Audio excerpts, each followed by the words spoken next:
आपके साथ रिया मुदनवाल।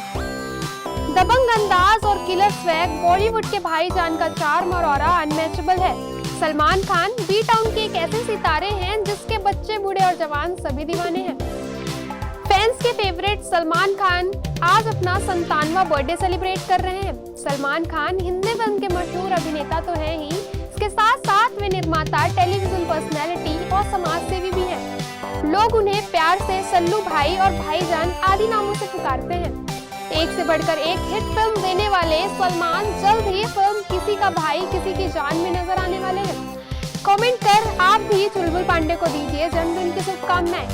ऐसी ही तमाम जानकारियों से अपडेट रहने के लिए देखते रहिए न्यूज़ प्लस 21 आपके हक की बात।